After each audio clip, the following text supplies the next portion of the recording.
Echoes all week this week, and we're going to be going through with how we install an Indian stone patio on the back end of one of our extensions.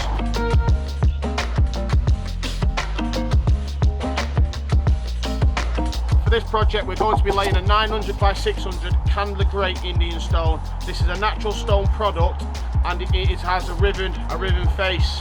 We're also going to be priming the back of each tile or slab, which Chris is going to go through with you later on, and we're going to be laying these in brick bond, in a brick bond pattern, so all the joints are staggered.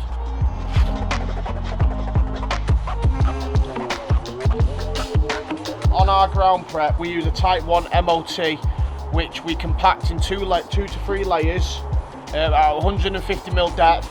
We also then lay our Indian stone on a 50 to 60mm bed of grit, sand and cement mix.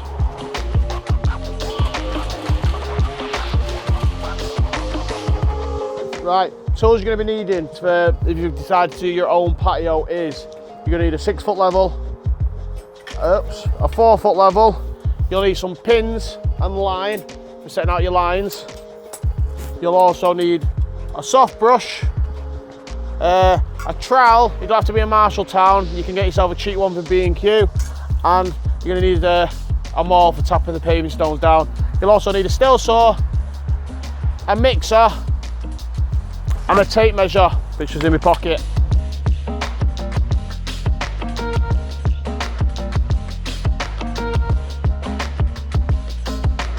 Primer we've just knocked up in this little tub here. What we do, brush on the back of your flag. So the idea behind it is, once it goes on the mix, it's got a bit more of an extra suction and bonding on the back of the flag. You don't get any rocky, you get a nice adhesive to the mixture in the back of the flag.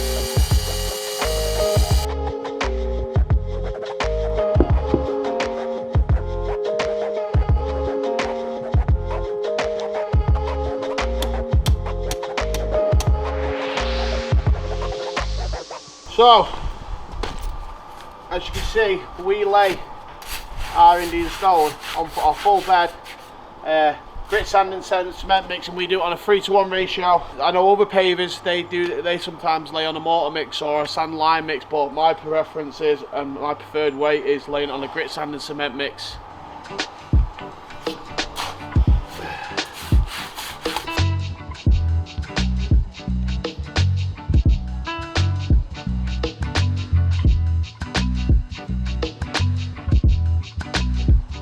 Just setting up my lines now. So what I'm doing here now is I'm setting up my line there for my fall.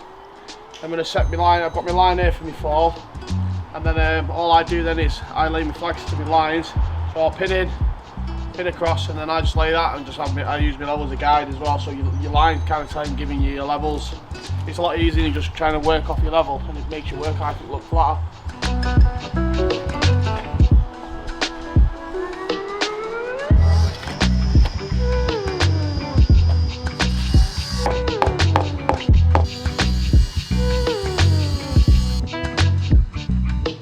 See all these dickheads trying to lay Indian stone, you know, we've just a level, mate, but because they're that uneven, you're not getting a true reading. Look, the line doesn't lie. The line doesn't lie.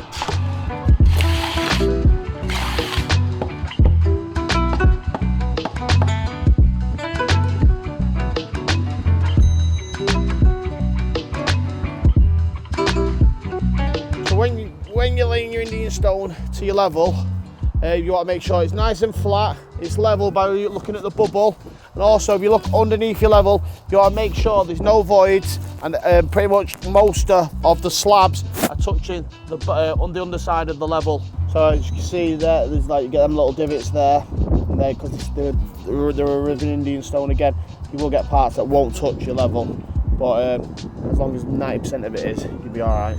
What we also do as well is, when we've laid a flag and tapped it down, we can make sure we trowel it up so there's no voids again, and all corners have full compact grit sand and cement mix underneath them.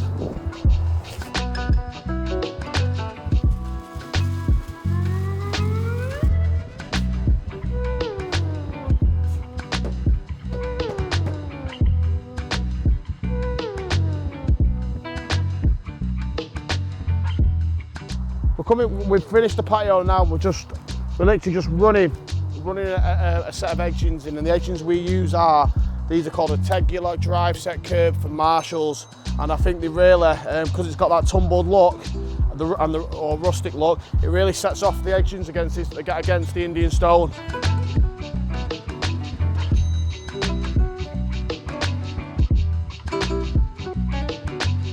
Right, so that's it for today. We've completed the Indian stone paving, and we're going to let them go off till tomorrow. Come back around about dinner time tomorrow, and we're going to point these up when the bed's properly gone off.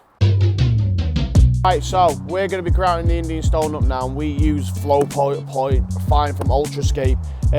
It works from joints from 2 to 50mm. It has a 15-minute setting time, and you can walk on it after 1 hour.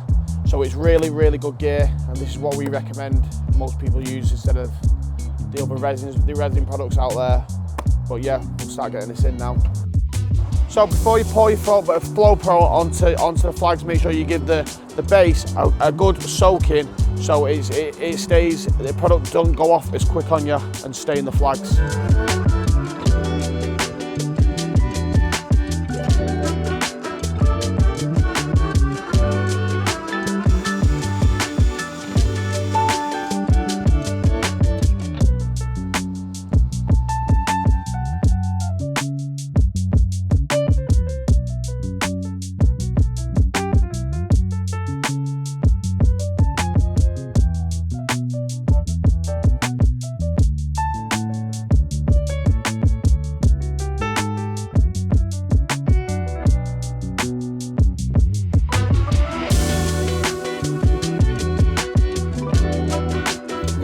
So when you're cleaning off your flow point, what you want to do is you want to just set your hose to a light sprinkle, and lightly sprinkle it on a 45 degree, as you don't want any of the grout brushing out of the joints.